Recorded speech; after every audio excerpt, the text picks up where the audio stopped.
The people of Wa dwell in the middle of the ocean on the mountainous islands southeast of the prefecture of Taifang. They formerly comprised more than 100 communities. During the Han Dynasty, Wa envoys appeared at the court. Today, 30 of their communities maintain intercourse with us through envoys and scribes. The land of Wa is warm and mild. In winter, as in summer, the people live on raw vegetables and go about barefooted. They have or live in houses. Father and mother, elder and younger, sleep separately. They smear their bodies with pink and scarlet, just as the Chinese use powder. They serve food on bamboo and wooden trays, helping themselves with their fingers. When a person dies, they prepare a single coffin without an outer one. They cover the graves with earth to make a mound.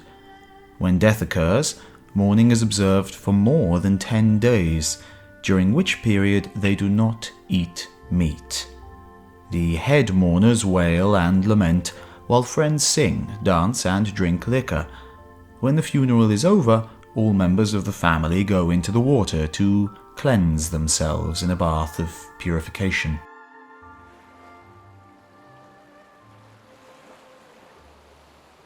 When they go on voyages across the sea to visit China, they always select a man who does not comb his hair, does not rid himself of fleas, lets his clothing get as dirty as it will, does not eat meat, and does not lie with women. This man behaves like a mourner and is known as the mourning keeper. When the voyage meets with good fortune, they all lavish on him slaves and other valuables. In case there is a disease or mishap, they kill him, saying that he was not scrupulous in observing the taboos.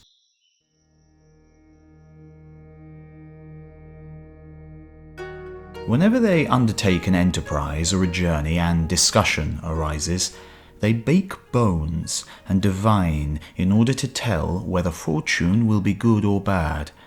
First, they announce the object of divination using the same manner of speech as in tortoise-shell divination.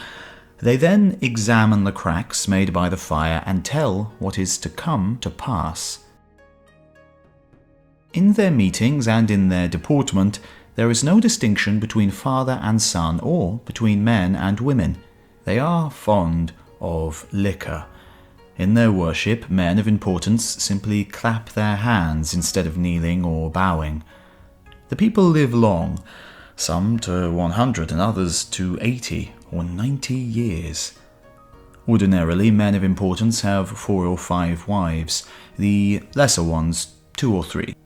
Women are not loose in morals or jealous. There is no theft, and litigation is infrequent. In case of violation of law, the light offender loses his wife and children by confiscation. As for the grave offender, the members of his household and also his kinsmen are exterminated. There are class distinctions among the people, and some men are vassals of others. Taxes are collected. There are granaries as well as markets in each province where necessaries are exchanged under the supervision of the Wa officials.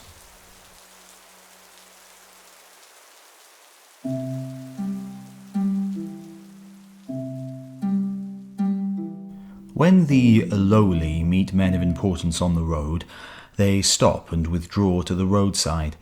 In conveying messages to them or addressing them, they either squat or kneel with both hands on the ground. This is the way they show respect. When responding, they say "ah," which corresponds to the affirmative "yes."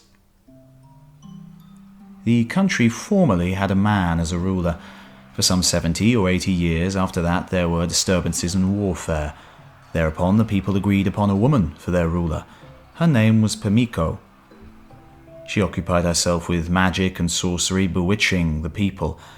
Though mature in age, she remained unmarried. She had a younger brother who assisted her in ruling the country. After she became the ruler, there were few who saw her. She had 1,000 women as attendants, but only one man. He served her food and drink and acted as a medium of communication. She resided in a palace surrounded by towers and stockades, with armed guards in a state of constant vigilance. In the 6th month of the 2nd year of Qing Chu, the Queen of Wei sent the grandee Nashonmi and others to visit the prefecture, where they requested permission to proceed to the emperor's court with tribute. The governor, Lu Xia, dispatched an official to accompany the party to the capital. In answer to the Queen of Wei, an edict of the emperor, issued in the 12th month of the same year, said as follows: Herein we address Pimiko, Queen of Wei, whom we now officially call a friend of Wei. The governor of Taifang, Liu Xia, has sent a messenger to accompany your vassal Nashonmi and his lieutenant Shushi Gori. They have arrived here with your tribute, consisting of 4 male slaves and 6 female slaves, together with 2 pieces of cloth with designs, each 20 feet in length. You live very far away across the sea, yet you have sent an embassy with tribute. Your loyalty and filial piety we appreciate exceedingly. We confer upon you, therefore, the title Queen of Wei, friendly to Wei, together with the decoration of the gold seal with purple ribbon. The latter, properly encased, is to be sent to you through the governor. We expect you, O Queen, to rule your people in peace, and to endeavour to be devoted and obedient.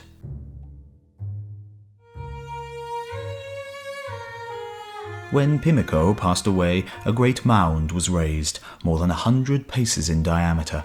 Over 100 male and female attendants followed her to the grave. Then a king was placed on the throne, but the people would not obey him. Assassination and murder followed. More than 1,000 were thus slain. A relative of Pimiko named Iyo, a girl of 13, was then made queen and order was restored. Cheng, the Chinese ambassador, issued a proclamation to the effect that Iyo was the ruler. Then Iyo sent a delegation of 20 under the grandee Yazaku, general of the Imperial Guard, to accompany Cheng home to China.